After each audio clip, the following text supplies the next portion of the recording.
Jesus, o Messias cristão. Um de seus discípulos sempre foi considerado culpado por sua morte. O motivo? 30 moedas de prata. Mas Judas realmente traiu seu mestre por dinheiro? Será que ele até mesmo existiu? É só analisar os evangelhos e outros suspeitos com motivos razoáveis emergem das sombras. Sacerdotes vingativos, um cruel governador romano, pregadores rivais e um príncipe assassino. Após 2000 anos, chegou a hora de reabrir esse caso.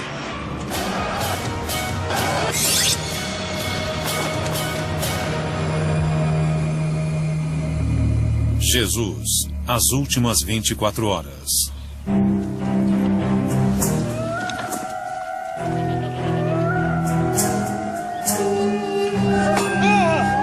A crucificação de Jesus lançou uma religião que varreria o mundo. A história da Páscoa e dos últimos 5 dias de Jesus em Jerusalém é fundamental para a fé cristã. É a história de um Salvador inocente, Jesus Cristo, traído por um negociante inescrupuloso, Judas Iscariotes. Mas e se a história condenou o homem errado pela morte de Jesus?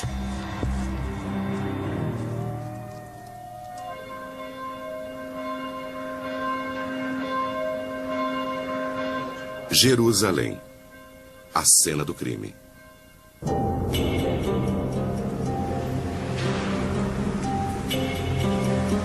Em algum lugar dessas ruas, Judas deve ter aceitado dinheiro em troca da traição de seu mestre. Soube que precisam de informações. Ninguém nega que alguém engendrou a morte de Jesus. Mas estudiosos da Bíblia do mundo todo entram em discordância quanto à culpa de Judas. Acho que ao analisar uma figura como Judas, devemos nos perguntar se existe algum tipo de base histórica em relação a ele. É triste ver que a história cristã colocou cada vez mais culpa sobre Judas, e isso é fato. Aprendemos que Judas Iscariotes sai e faz uma barganha com o sacerdote dirigente. E eu acho que isso é muito histórico e faz todo o sentido. Uma equipe de historiadores e teólogos irão liderar uma investigação desse caso encerrado. Eles vão se debruçar sobre os 4 evangelhos do Novo Testamento e realizar exames forenses nas cenas icônicas da Semana Santa. Um dos maiores desafios para os estudiosos da história de Jesus é determinar por que Jesus morreu e quem foi o responsável. Eles irão comparar os evangelhos entre si e com fontes históricas. Minha tarefa é analisar todos esses dados e ignorar a teologia para encontrar evidências de história real. Eles vão traçar os perfis de cada suspeito. Alguns deles são surpreendentes, mas totalmente plausíveis. Pôncio Pilatos foi o responsável?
A última ceia é uma das cenas mais icônicas da tradição cristã. Aqui, Jesus previu a traição de Judas.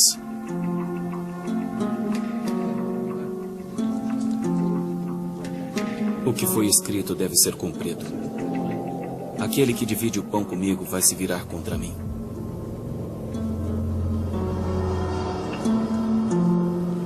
Um de vocês me trairá. Pergunte de quem ele está falando. É o homem a quem eu darei este pedaço de pão.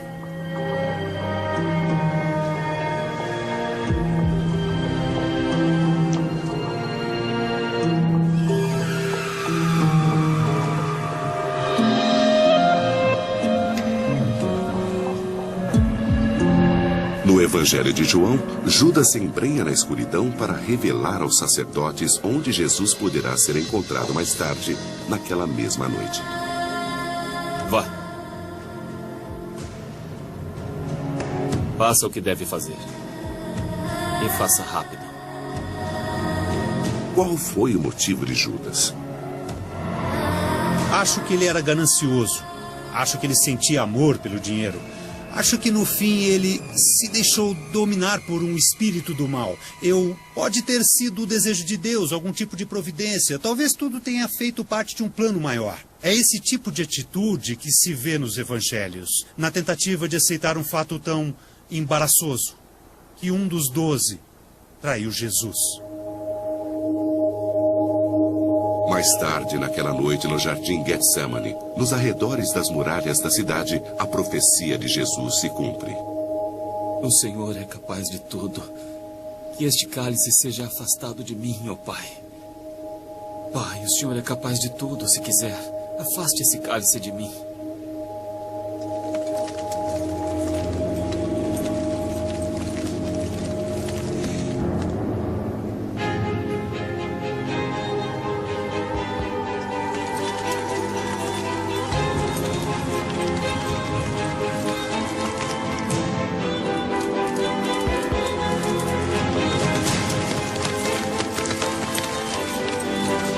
Por que estão dormindo? Levantem-se. O traidor está entre nós.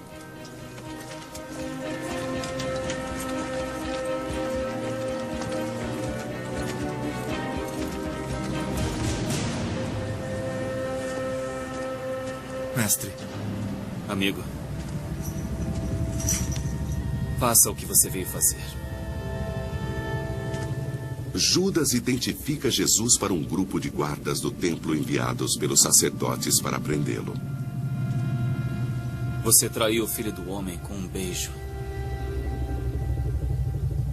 Mas Judas realmente traiu Jesus? Alguns historiadores apontam grandes falhas no caso contra Judas. A primeira surge no Evangelho de João, que afirma que Judas era o tesoureiro do grupo.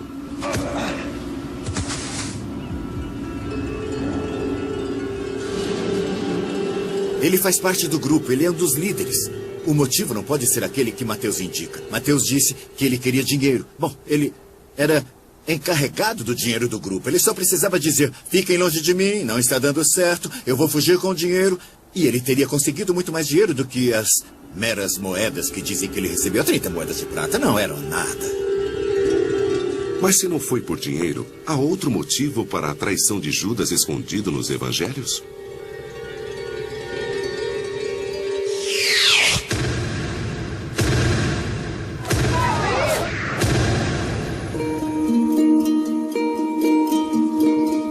Dias antes, a caminho de Jerusalém, Jesus fez uma promessa a Judas e aos outros discípulos. Eles, seus 12 escolhidos, governariam junto dele todo o novo reino de Deus na terra. Agora, preparem-se todos. Nós podemos imaginar que, conforme o tempo passava e não havia sinais de que esse reino chegaria, alguns deles devem ter sentido certa raiva, talvez, ou desapontamento. Portanto, não é de surpreender que pelo menos um dos 12 discípulos se decepcionasse e se virasse contra a causa.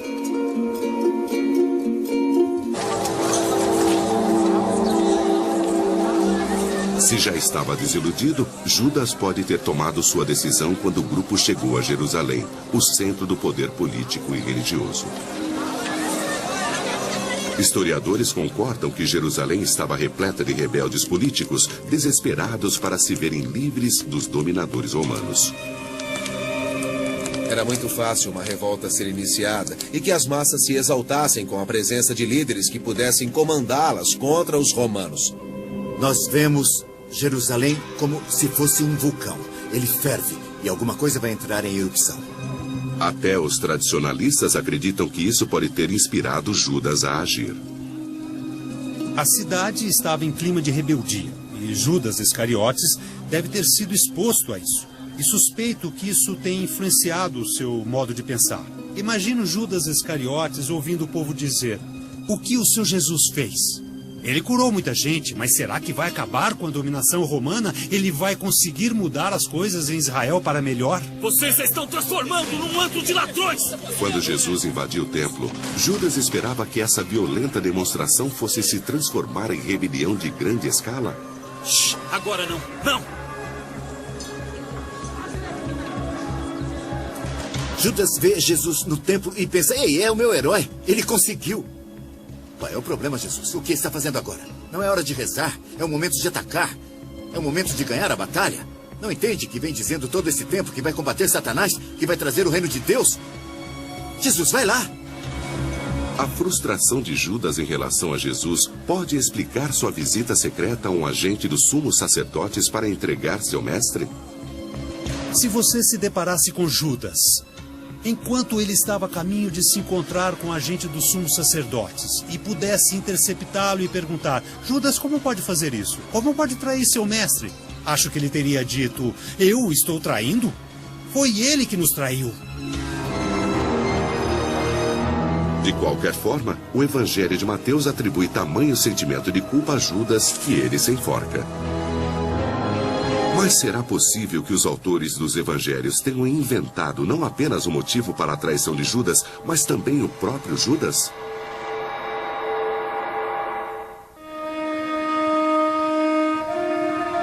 Se Judas entregou Jesus porque queria se rebelar contra os romanos, então por que ele sempre é apresentado como se tivesse traído Jesus por dinheiro?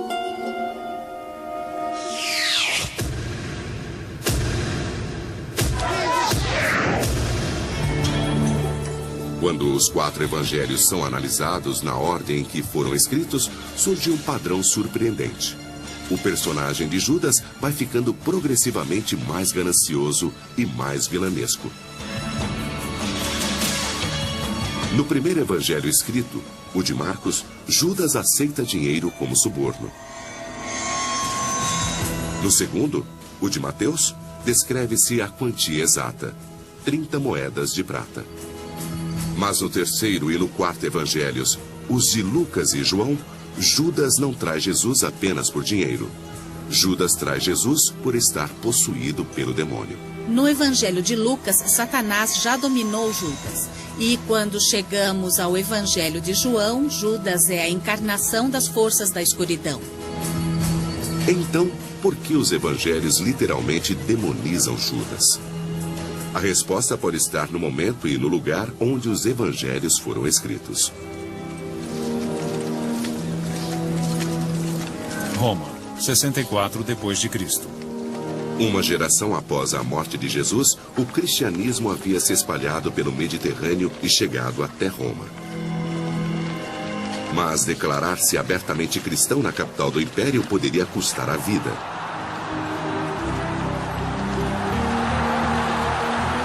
Crônicas romanas dizem que o imperador Nero usava cristãos como tochas humanas para iluminar seu jardim.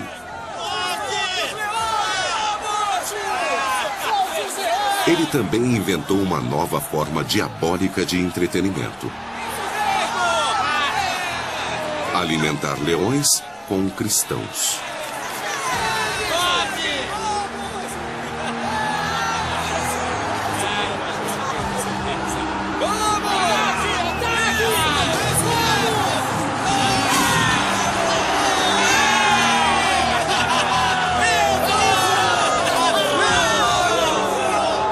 E os cristãos, considerados membros de uma seita que se desgarrara do judaísmo, não eram apenas perseguidos pelos romanos, eles também estavam sendo rejeitados por seus companheiros judeus. A igreja praticava uma perseguição intensa na época e, ao mesmo tempo, não era possível se proteger nas sinagogas, porque eles estavam sendo expulsos das sinagogas e considerados hereges.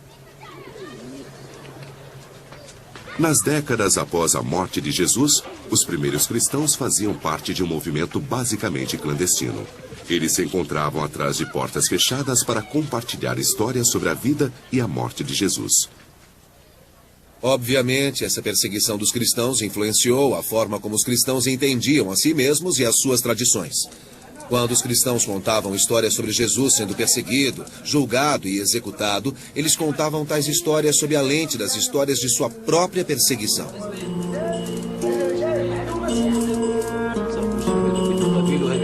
Mas todo o panorama político estava prestes a mudar radicalmente. Em Jerusalém, em 66 da era cristã, os judeus se rebelaram contra seus ocupantes romanos.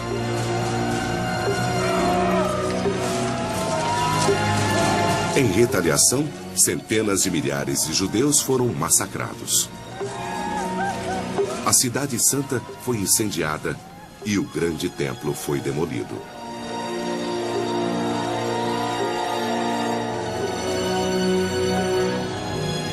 Aquilo foi como o 11 de setembro.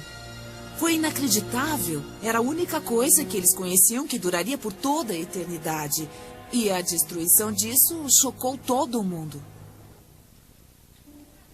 Vários historiadores agora acreditam que quando os primeiros cristãos escreveram suas histórias sobre Jesus na forma dos evangelhos, eles tiveram que tomar uma difícil decisão estratégica.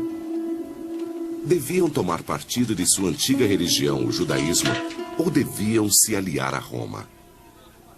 O fato dos evangelhos serem escritos à luz da Primeira Guerra Judaica mostra que os autores se perguntavam: qual é o nosso lugar? Fazemos parte do povo conquistado? Fazemos parte do grupo dos judeus que recentemente foram totalmente arrasados pelos romanos? Ou há um jeito de argumentar que não nos opomos a Roma, que não nos opomos ao Império?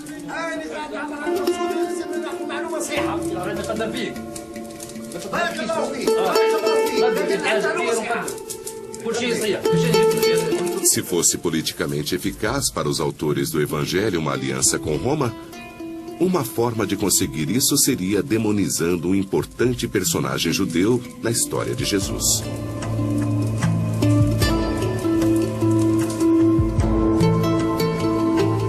Alguns especialistas levam tal argumento ainda mais longe. Para eles, o personagem de Judas parece ser tão artificial que a questão é se ele realmente existiu.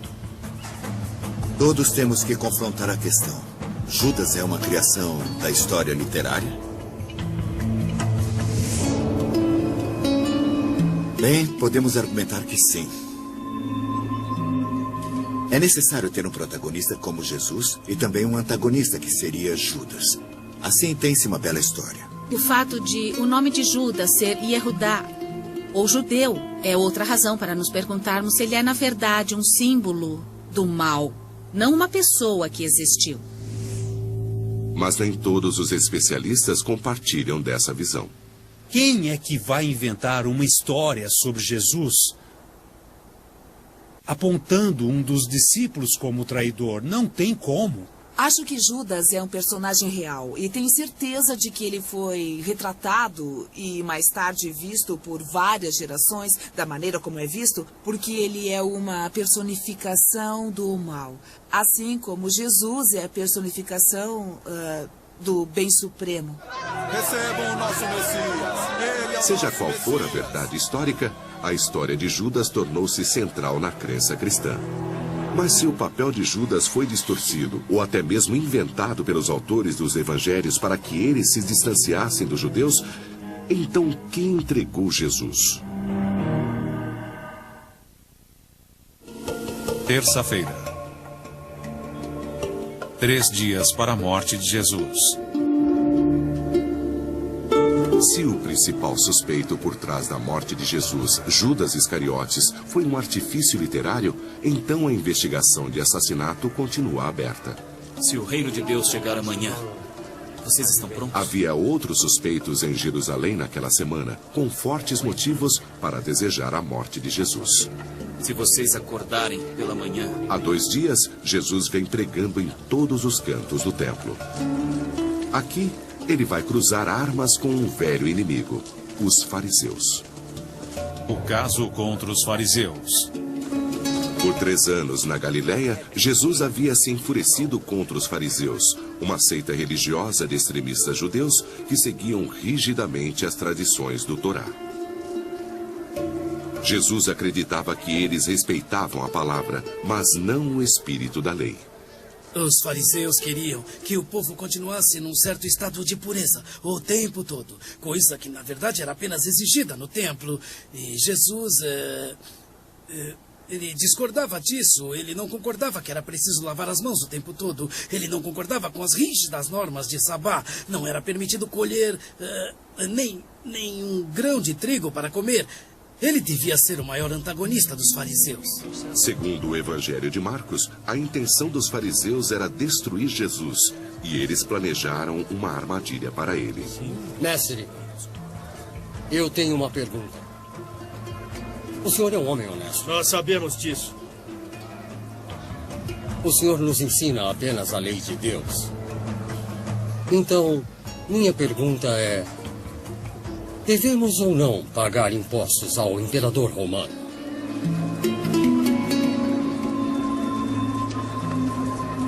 Os fariseus estavam tentando fazer Jesus rechaçar publicamente a ocupação romana e o imperador, um crime passível de morte. Seus hipócritas. Por que estão tentando me enganar?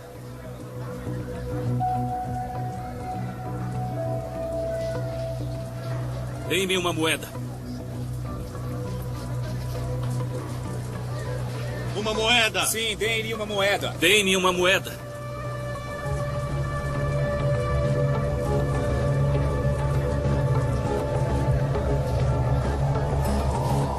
De quem é esta cabeça? De César! De quem é a cabeça, a inscrição? De César! Portanto, a César o que é de César, e a Deus o que é de Deus.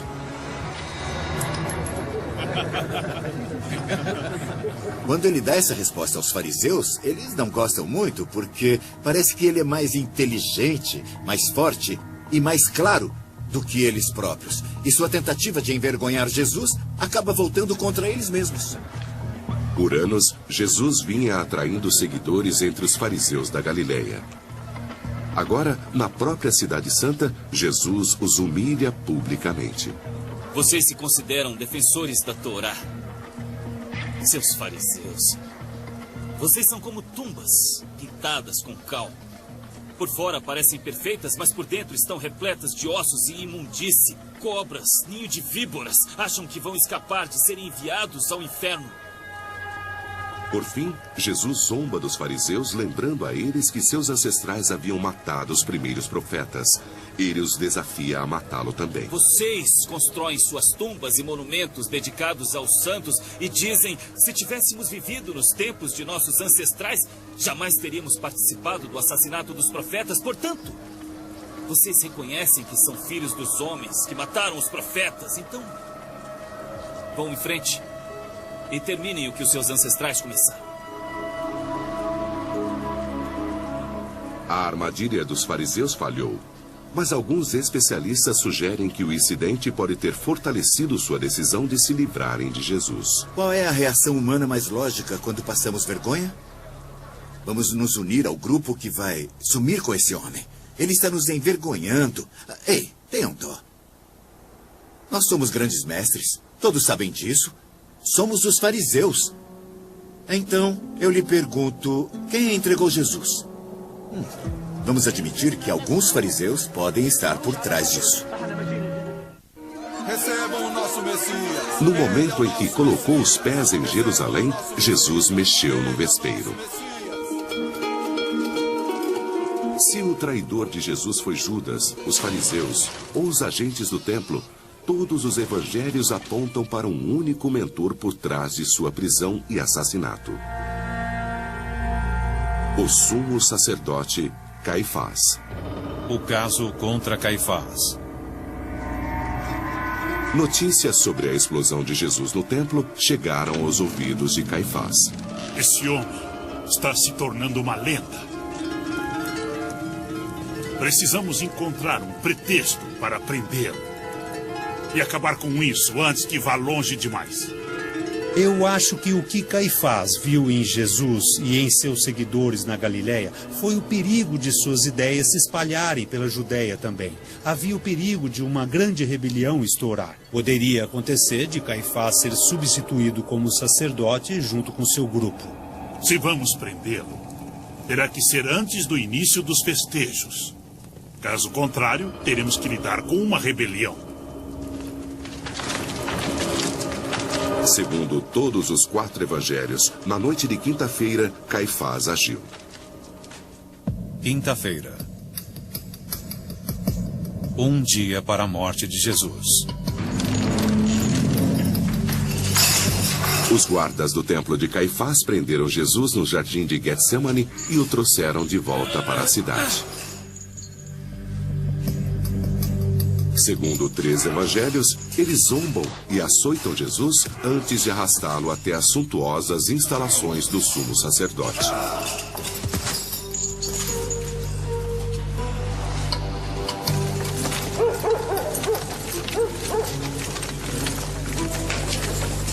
Aqui, Caifás o aguarda com os outros membros do Alto Conselho Judaico, o Sinédrio.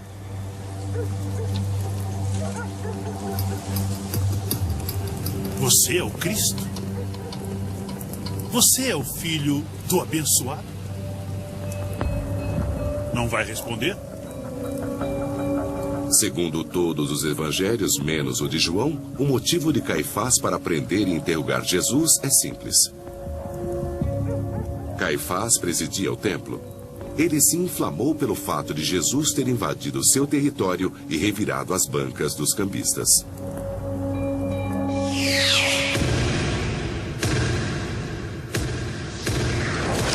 Não está escrito que minha casa deve ser uma casa de oração? O caso contra Caifás depende da credibilidade deste evento crucial no templo. A tradição cristã diz que as ações de Jesus foram tão dramáticas que ele limpou o templo da corrupção.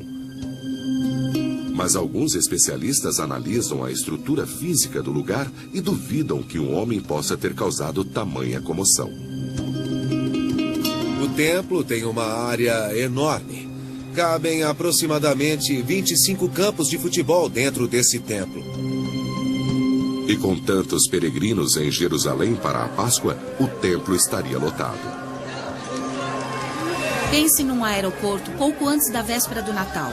É dessa quantidade de gente que estamos falando. Se Jesus tivesse realmente feito isso dentro do templo, eu me pergunto, quantas pessoas teriam visto? Será que pessoas a 15 metros de distância teriam visto o que aconteceu? Quem poderia ter visto toda essa ação?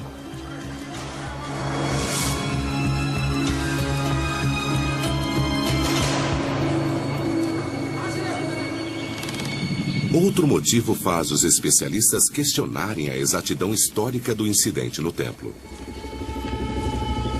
Muitos estudiosos acreditam que os evangelhos foram escritos depois que o grande templo de Jerusalém foi destruído pelos romanos em 70 da era cristã. Alguns sugerem que o incidente no templo, descrito nos evangelhos, é uma metáfora para a destruição do templo, mais de 35 anos depois da morte de Jesus. É por aqui! Quando os cristãos eram judeus, que eu suponho ser o caso dos autores dos evangelhos, esse foi um acontecimento religioso realmente significativo. E uma das maneiras de afirmar isso é incluindo a destruição do templo em suas histórias sobre a morte de Jesus. A virada das mesas simboliza uma espécie de destruição, deixa a situação meio incerta e O que os autores dos evangelhos estão tentando explicar é porque o templo foi destruído. Há uma última prova que sugere que a explosão de Jesus no templo não ter sido motivo para Caifás mandar prendê-lo. No Evangelho de João, Jesus revira as bancas dos cambistas. Mas ele faz isso 3 anos antes, durante outra visita a Jerusalém. E não houve consequência alguma. Isto aqui está parecendo um mercado! Se o incidente no templo foi escrito para explicar um evento que ocorreu décadas mais tarde, vem a pergunta: será que isso aconteceu mesmo? E se não houve agitação no templo naquela semana, o motivo de Caifás para executar Jesus desaparece. Mas o caso contra Caifás, o sumo sacerdote, não está encerrado.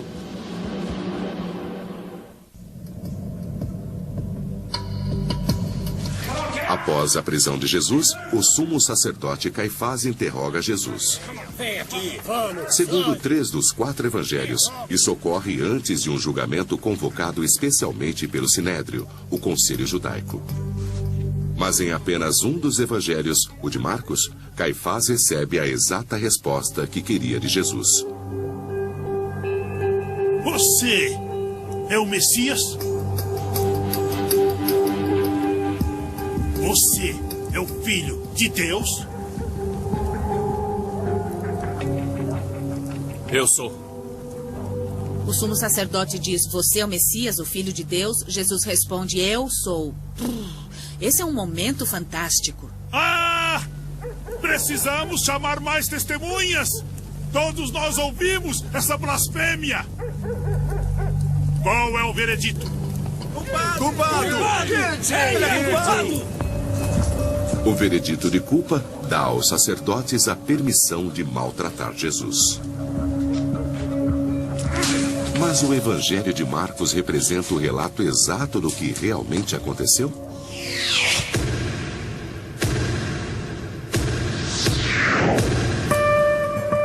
Em Marcos, Jesus incrimina a si mesmo. Você é o Filho de Deus? Eu sou. Mas em Lucas e Mateus, quando Caifás lhe faz a mesma pergunta, Jesus astuciosamente foge da armadilha. Você é o Filho de Deus? Você está dizendo que sou. Mais uma vez, colocando-se lado a lado às 4 versões do Evangelho para o julgamento, surge uma série de contradições. Em Marcos e Mateus, o julgamento acontece à noite. Mas em Lucas, ele ocorre durante o dia. Em Mateus e Marcos, testemunhas depõem contra Jesus. Mas em Lucas, não há testemunhas. Eu acho muito difícil confiar nos relatos do julgamento de Jesus perante o Sinédrio, porque nós não temos fontes confiáveis de informação. Jesus foi morto no dia seguinte, então não pôde contar a ninguém o que aconteceu. E eu não creio que as autoridades judaicas se colocaram à disposição de quaisquer pesquisadores cristãos. Com julgamento ou não, os poderes de Caifás como sumo sacerdote eram limitados. Historiadores da época, como Filo e Joséfo, revelam que apenas os romanos tinham poder para mandar executar um homem. Jesus, as últimas 24 horas.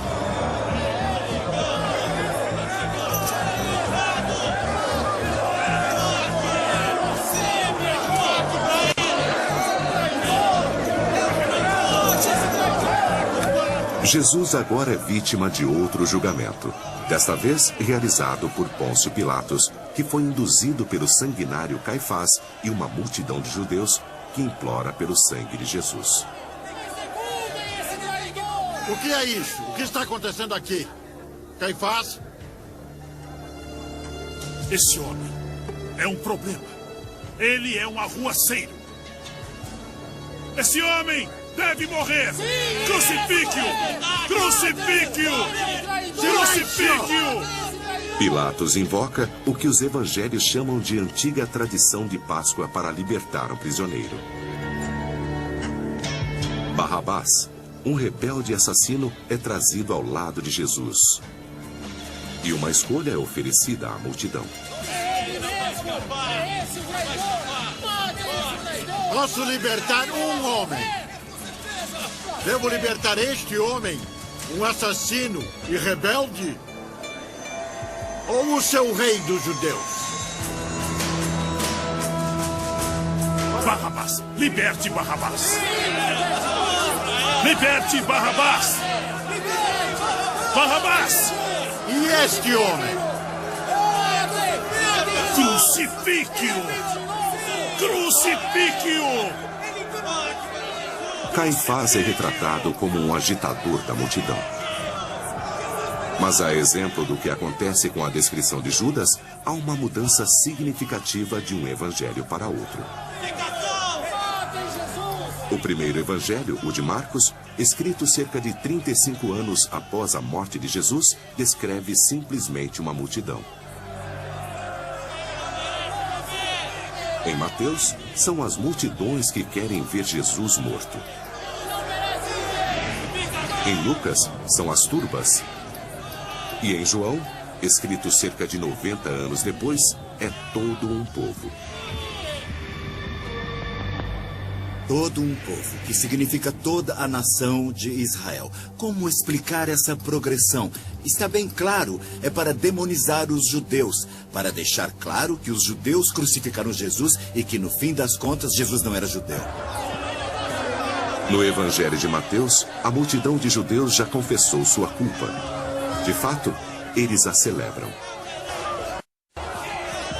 A multidão de judeus grita: o sangue de Deus derramado por nós e nossos filhos. Então, a multidão de judeus, assumindo a responsabilidade pela morte de Jesus, mas dizendo que a futura geração de judeus também será responsável pela morte dele.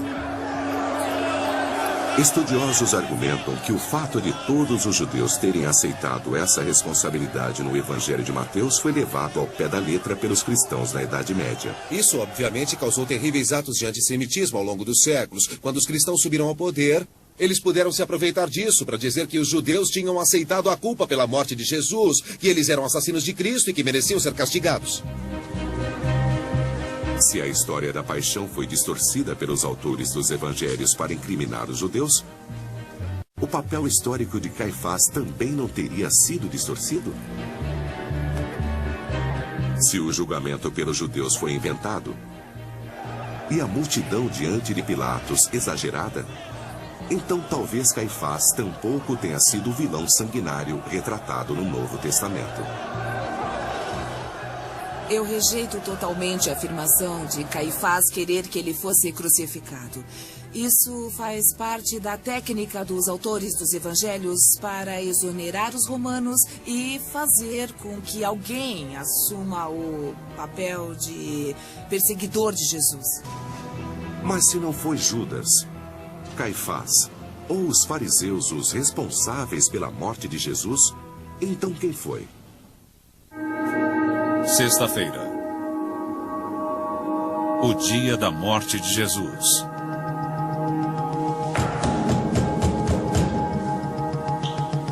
Amanhece no dia da paixão, e Pôncio Pilatos é rudemente despertado. Se é verdade que os evangelhos injustamente marcaram Judas e Caifás como os principais conspiradores por trás da execução de Jesus, onde entra Pilatos, o governador romano? Ele é famoso por lavar as mãos da responsabilidade pela morte de Jesus. O caso contra Pilatos.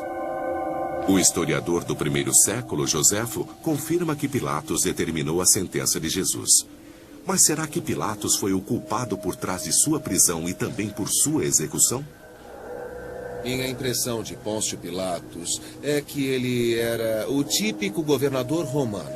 Os governadores romanos eram cidadãos romanos das classes mais altas. Eles eram oficiais capazes que tinham o direito de controlar as províncias. Ele chega especialmente para a Páscoa. Um momento intrinsecamente político que celebra o nascimento de uma nação, que celebra uma libertação. Os ensinamentos de Jesus teriam sido particularmente vistos como provocativos para a época. Mesmo que não imaginemos que Jesus estivesse propondo qualquer revolta armada contra Roma, o simples fato de citar o reino durante a Páscoa teria sido particularmente agitador. É um feriado no qual Deus intervém em nome de Israel contra os opressores. Portanto, imagine se você for encarregado de manter a paz durante esses festejos.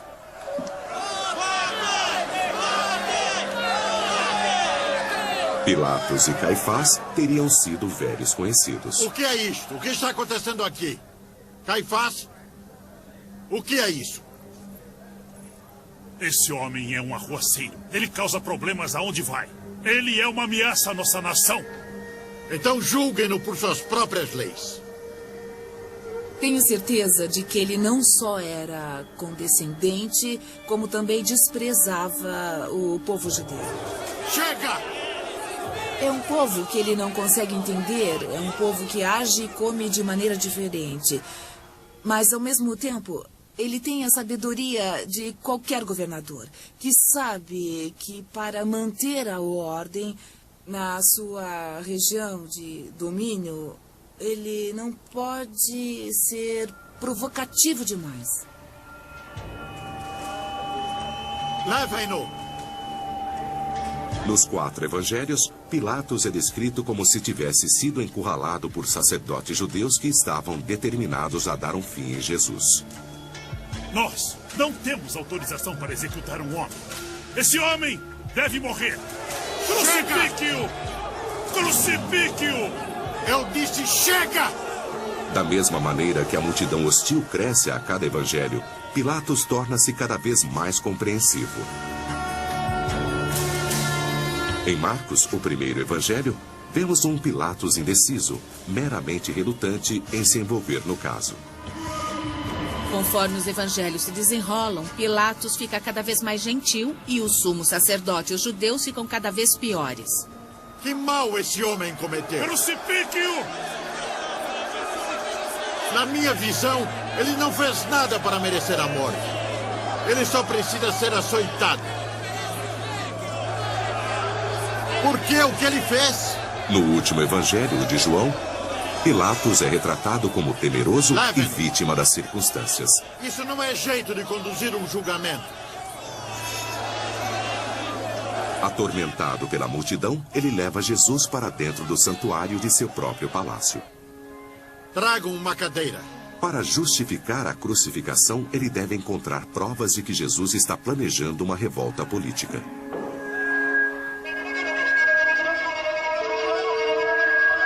O que você fez?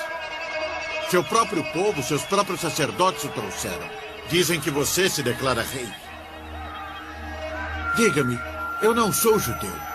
Você é o rei deles? Você é o rei dos judeus? Meu reino não pertence a este mundo. Se pertencesse, meus seguidores estariam lutando por mim neste momento. Não há dúvida de que se Pilatos fez perguntas a ele, pode ter sido para verificar se esse homem era louco ou não, pois se fosse louco, não representava um problema real. Ou talvez para ver se ele realmente possuía intenções políticas, para ver se, no geral, esse homem representaria um risco caso fosse libertado. Não há caso contra ele. Em João, Pilatos diz à multidão 3 vezes que Jesus é inocente. E por 3 vezes, a multidão o contraria. Você deve crucificá-lo! Você entende que eu posso mandar crucificá-lo? Ou tenho autoridade para libertá-lo?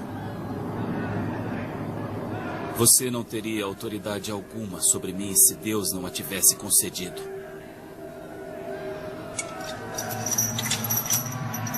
Parte da necessidade disso é para mostrar que Pôncio Pilatos é mais um lacaio do que um líder com autoridade. Ele está sendo convencido, não consegue se decidir. Pilatos hesita tanto nas escrituras cristãs para executar Jesus que no Evangelho de João, Jesus precisa cutucá-lo e dizer: prossiga com isso, você é menos culpado do que o sumo sacerdote.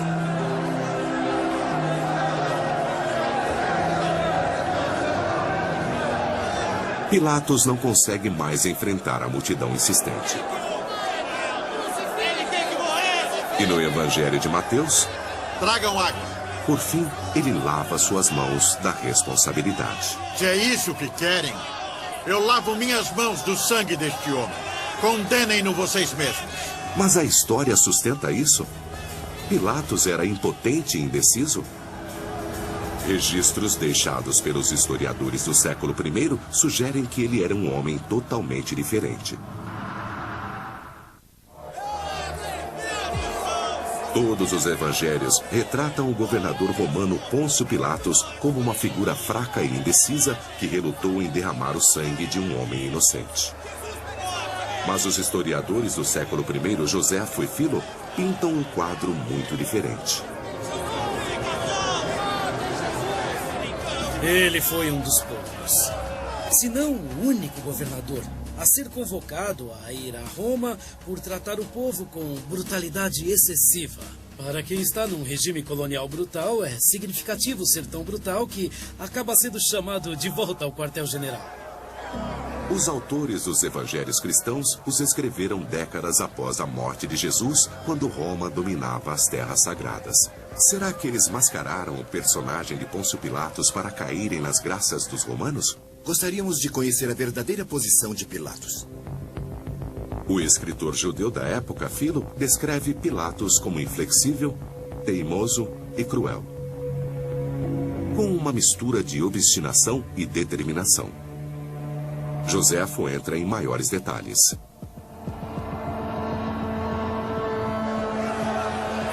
Alguns anos antes, ele reconta um terrível incidente que mostra que Pilatos era tudo menos fraco.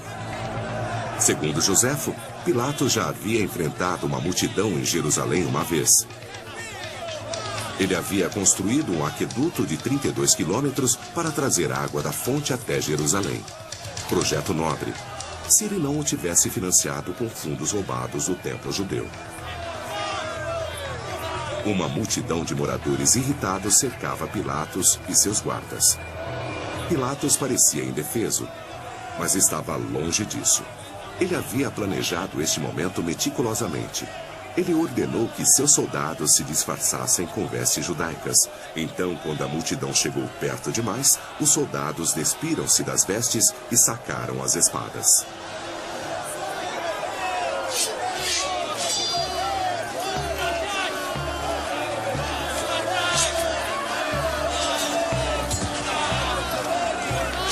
Se pudermos acreditar nesse relato, então fica difícil imaginar o Pôncio Pilatos retratado nos evangelhos.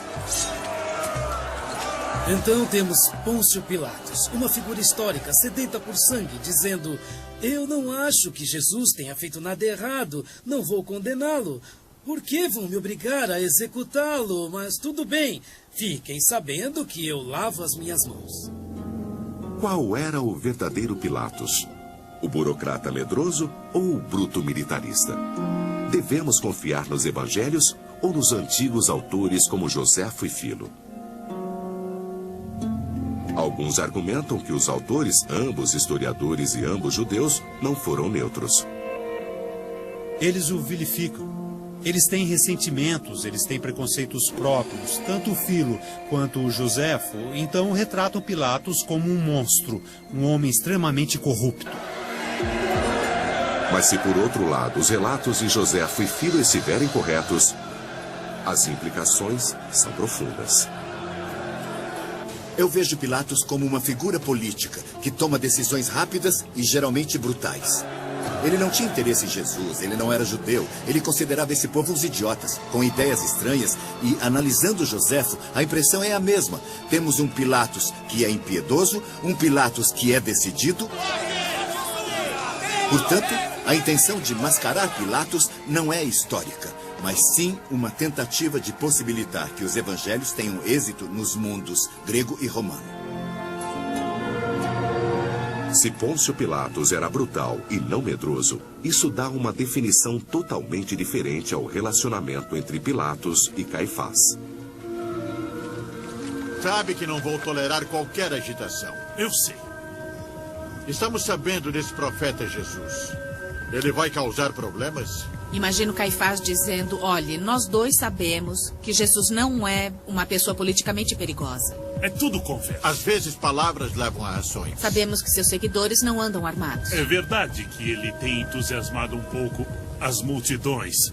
Se eu trouxer Jesus aqui, você promete não fazer mais nada? E Pilatos teria dito, você tem 15 minutos para trazê-lo até mim. Não tenho todo o tempo do mundo. Vamos dar um fim nisso agora mesmo.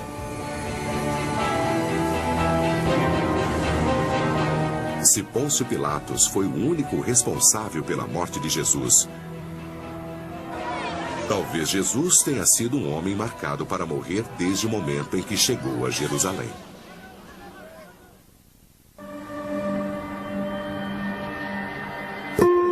Se os historiadores do século I estiverem certos e Pôncio Pilatos foi um governador perverso e impiedoso, ele poderia estar rastreando os passos de Jesus desde o momento em que entrou em Jerusalém no domingo de Ramos?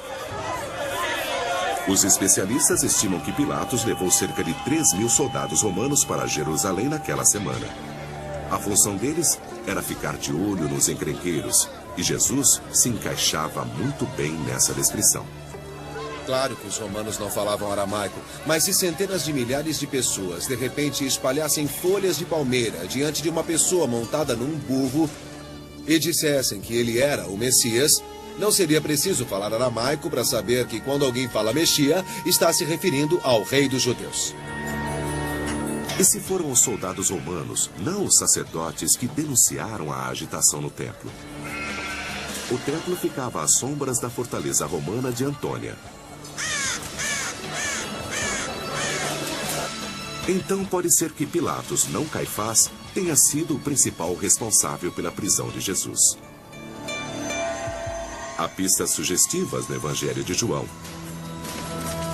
Segundo João, soldados romanos participaram da prisão de Jesus no jardim de Getsemane.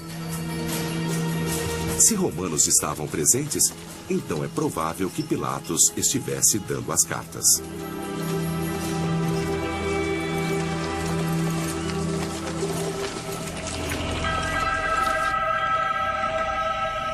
Pilatos pode até ter enviado Jesus ao palácio de Caifás por acreditar que se tratava de um problema fundamentalmente judeu que o sumo sacerdote conseguiria resolver.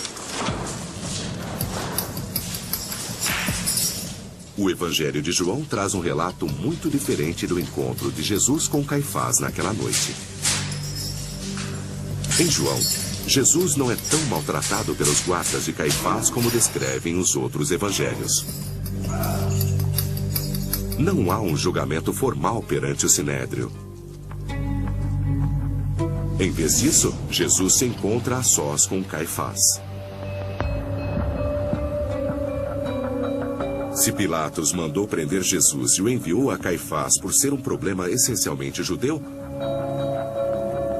é possível que Caifás tenha tentado encontrar um jeito de liberar Jesus?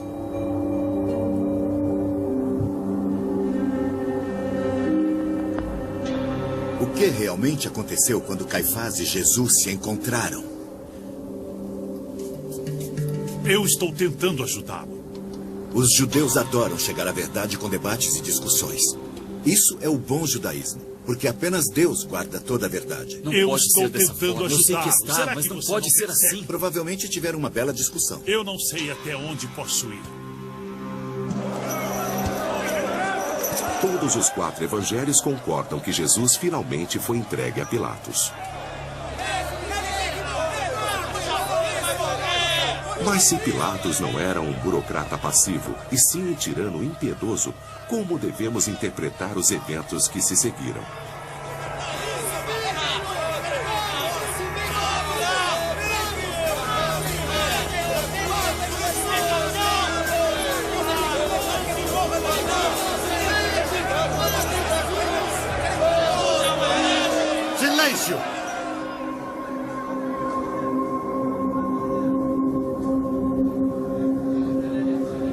Quer dizer que você se considera um rei. Você é o rei dos judeus? O militarista Pilatos, retratado nos registros históricos de Joséfo e Filo, certamente não teria sido acuado por uma multidão. Eu não acho que havia uma multidão no julgamento de Jesus perante Pilatos. Não havia ninguém presente para tomar notas, então os autores dos evangelhos não sabem o que aconteceu.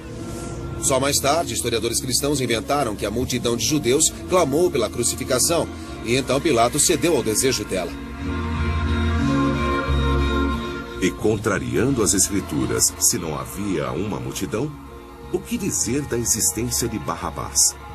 Se Barrabás era mesmo um rebelde, eu ficaria surpreso se ele ainda estivesse vivo. Mas ele, estando vivo ou não, jamais seria libertado, por qualquer razão. Barrabás deve ter sido relativamente insignificante, alguém que não preocupava muito Pilatos. Ele foi preso durante uma rebelião na qual ocorreu um assassinato. É isso que os evangelhos nos contam. Na minha opinião, Barrabás é um ótimo exemplo de personagem fictício. O fato de a multidão estar exigindo que o criminoso seja libertado e que o humilde Jesus seja condenado é outra forma encontrada pelos autores dos evangelhos para vilificar o povo judeu. Então, talvez seja possível que Barrabás jamais tenha existido. Se não havia uma multidão de judeus clamando pela execução de Jesus, nem Barrabás. Se os soldados romanos prenderam Jesus e ele foi julgado por Pilatos, o impiedoso governador romano, então o peso da culpa não mais recai sobre os suspeitos judeus.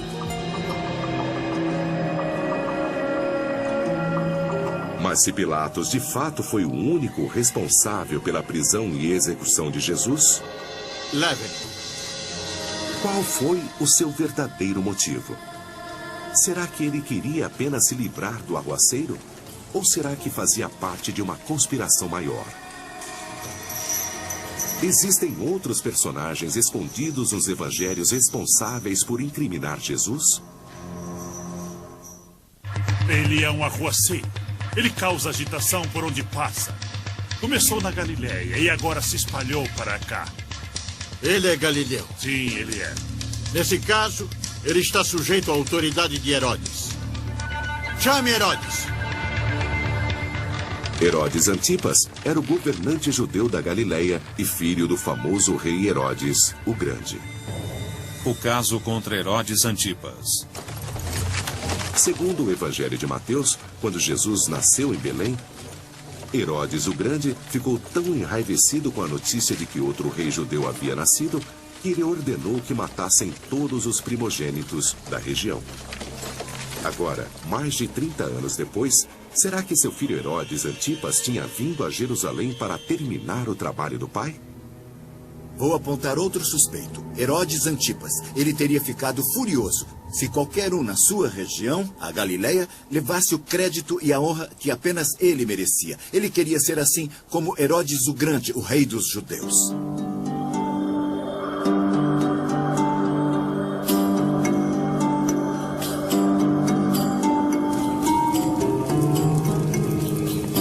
Herodes Antipas, embora fosse um príncipe judeu, reinava apenas segundo a lei dos romanos. Ele havia sido educado em Roma e parecia mais interessado em cair nas graças do imperador e satisfazer seus próprios prazeres do que em servir a seu povo.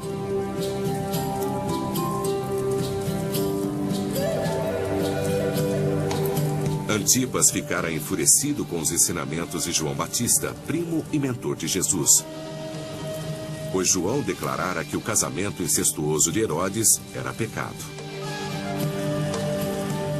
Herodes Antipas, ameaçado pela popularidade de João Batista, resolveu prendê-lo. O Evangelho de Marcos relata que após sua enteada Salomé encantar os convidados de um banquete com uma dança sensual, ela exigiu uma sombria recompensa. A cabeça de João numa bandeja.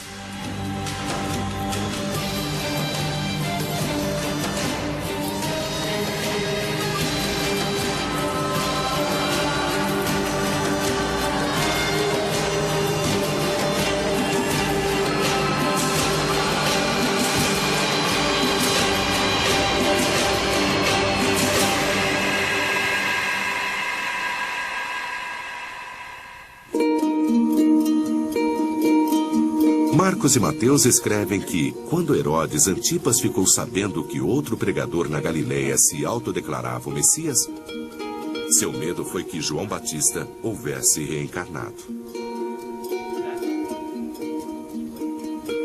Acho que Herodes ficou apreensivo e preocupado com o fato de que o espírito de João havia retornado, mais poderoso do que nunca, e que operava em Jesus. Então eu acho que ele tinha motivos para se preocupar. Acho que Herodes Antipas teria adorado se livrar de qualquer um que lhe causasse algum problema, reunisse multidões ou não reconhecesse que ele próprio era o rei dos judeus. O Evangelho de Lucas diz que quando Jesus começou a reunir cada vez mais discípulos à sua volta, Herodes saiu ativamente em sua caça. E talvez ele tivesse não apenas razões políticas, mas também financeiras para mandar executá-lo. A missão de Jesus era salvar os proscritos e os pecadores, e os coletores de impostos corruptos eram seu principal alvo. O Evangelho de Lucas revela que um de seus 12 apóstolos, Mateus, era um coletor de impostos que Jesus convenceu a abandonar seu posto. E Jesus havia estimulado outros coletores de impostos a abandonar sua vida de corrupção, fato que teria enfurecido Herodes. O coletor de impostos cobrava o máximo possível para poder enriquecer, e boa parte do dinheiro ficava com Herodes. Herodes queria dinheiro. Então Herodes queria que o coletor fosse o mais falso e mais injusto possível para conseguir mais dinheiro. E Jesus queria justiça. Segundo Lucas, até os fariseus, a seita judaica que repetidas vezes havia confrontado Jesus, enviaram a ele um aviso de que Herodes queria vê-lo morto. Isso indica que não era uma ameaça vazia. Vou dizer a essa raposa que hoje e amanhã estarei ocupado expulsando demônios e curando doentes, mas que em breve seguirei meu caminho. De qualquer forma, é inconcebível que um profeta tenha seu encontro com a morte em qualquer lugar que não seja Jerusalém.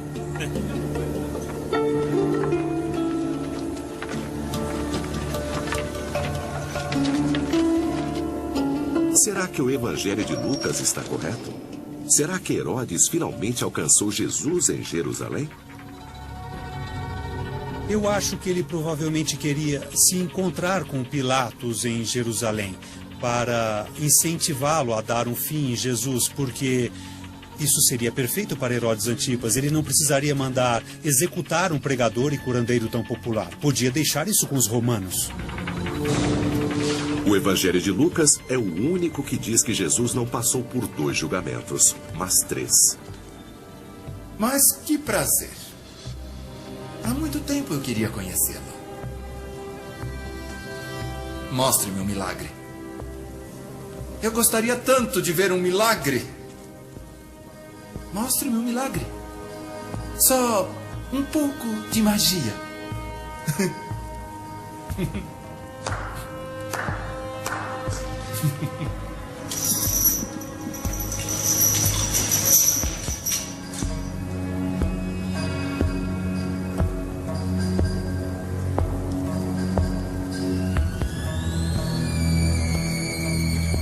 Você é o Messias?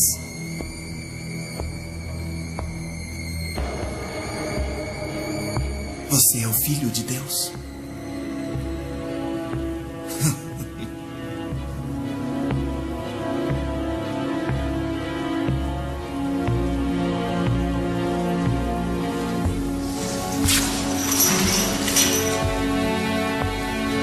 Segundo Lucas, Herodes zomba de Jesus e o obriga a usar as vestes de um rei. Você está parecendo um rei agora. Ele não parece um rei? Herodes pode ter incriminado Jesus? Será que Pilatos mandou crucificar Jesus naquele dia para sedimentar uma relação politicamente valiosa para ambos? Citando o Evangelho de Lucas, naquele mesmo dia, Herodes e Pilatos se tornaram amigos.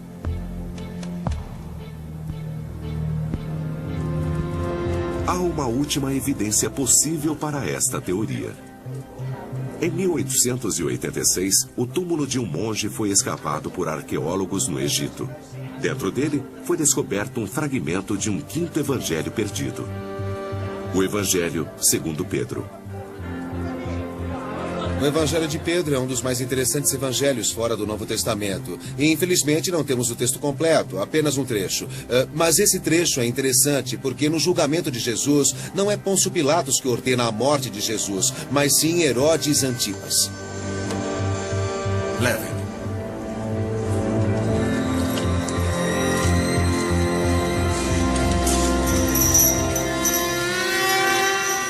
Eu imagino que havia outra pessoa em Jerusalém, naquela época, que realmente tinha a intenção de acabar com esse movimento insignificante que havia começado com João Batista e continuado com Jesus. Graças a Deus, ele entrou na minha toca. Peguem-no. Qual é o problema, pessoal? Esse é o Herodes Antipas que eu conheço. Um governador brutal e interesseiro e um príncipe corrupto e devasso. Será que esses dois homens impiedosos bolaram uma trama para matar Jesus? As evidências são fortes. Se essa for a verdadeira história, então os autores dos evangelhos, na sua tentativa de caírem nas graças de Roma, ergueram um véu sobre os verdadeiros acontecimentos daquele dia. Mas há outro personagem nos evangelhos que tinha um motivo totalmente diferente para ver Jesus sofrer e morrer.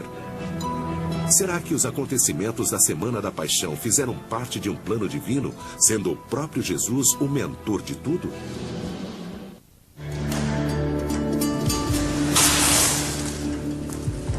A morte de Jesus, segundo a ortodoxia cristã, foi parte de um plano divino no qual Deus sacrificou seu único filho para salvar os pecadores e trazê-los à redenção.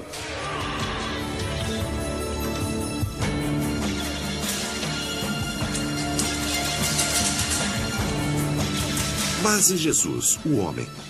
Ele foi apenas um ator nesse drama? Ou, na verdade, foi o mentor de sua própria morte? O caso contra Jesus. Ao pensarmos nos possíveis responsáveis pela morte de Jesus, nós não devemos nos esquecer de que o principal ator em todas essas situações é o encarregado de todo o plano. Eu vou lhe perguntar uma coisa.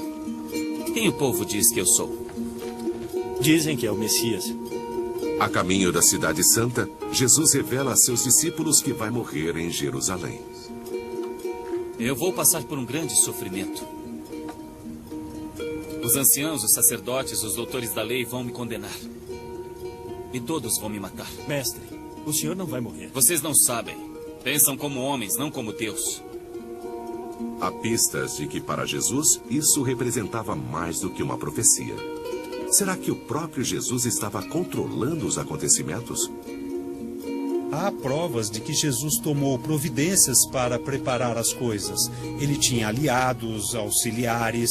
Então, eles o auxiliaram a conseguir o burro com o qual ele entra na cidade.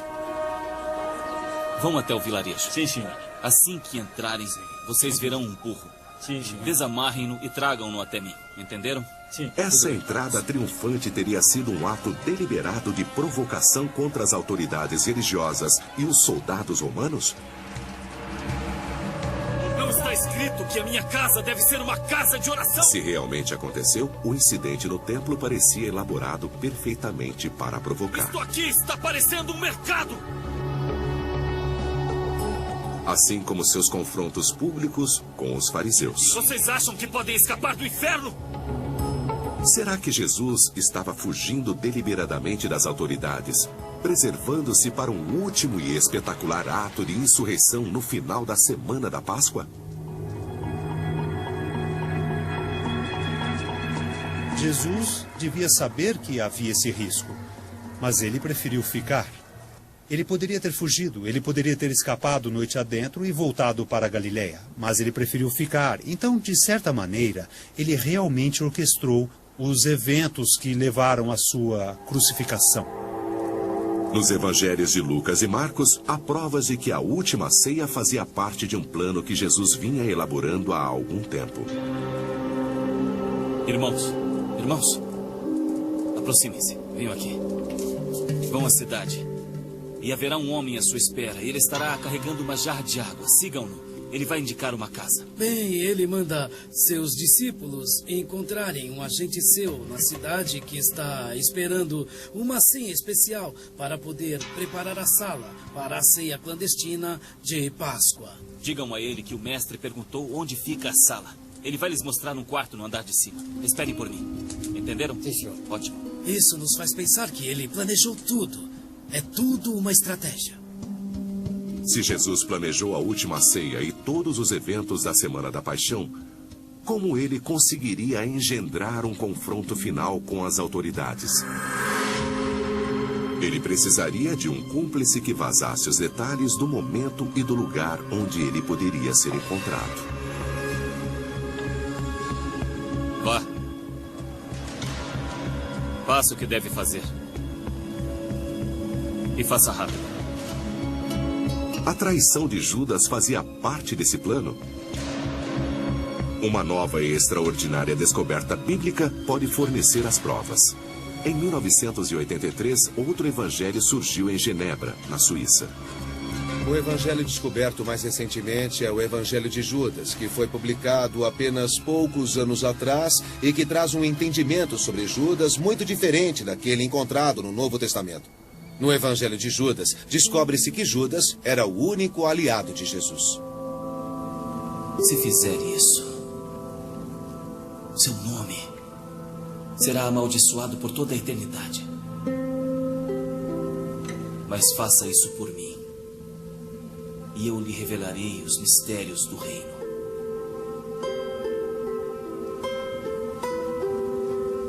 Não posso, mestre. Por favor. Não me obrigue a fazer isso. Eu também desejo que esse fardo seja retirado de mim. Mas eu sei que é a vontade de Deus que deve ser feita. Você se sobressairá a todos eles.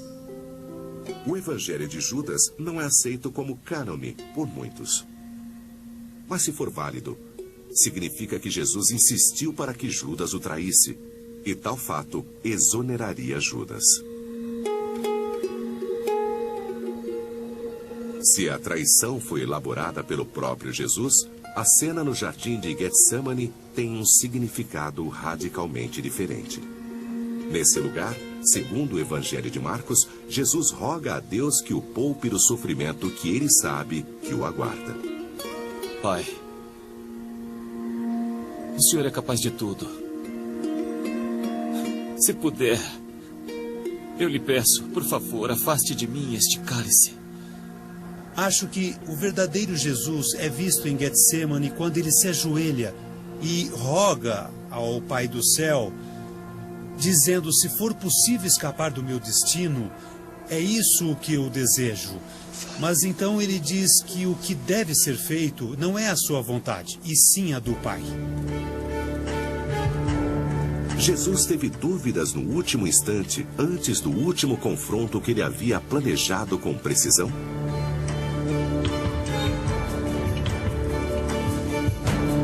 O jardim de Getsemane ficava numa montanha com vista para Jerusalém. Mesmo à noite, os guardas não poderiam ter se aproximado sem serem vistos. Provavelmente eles estariam carregando tochas porque precisavam enxergar o caminho. O relato é que eles podiam chegar portando facas ou espadas, e ele pôde vê-los chegar. Então por que ele fica parado? Por que ele não foge para o deserto? Ele jamais seria encontrado.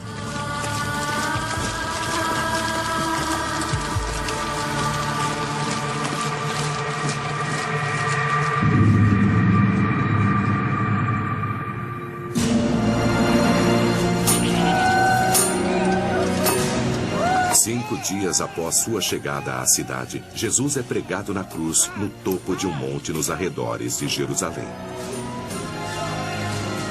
Se ele havia planejado esse momento ou não, quando sua hora finalmente chega, Jesus sente os tormentos de um homem comum.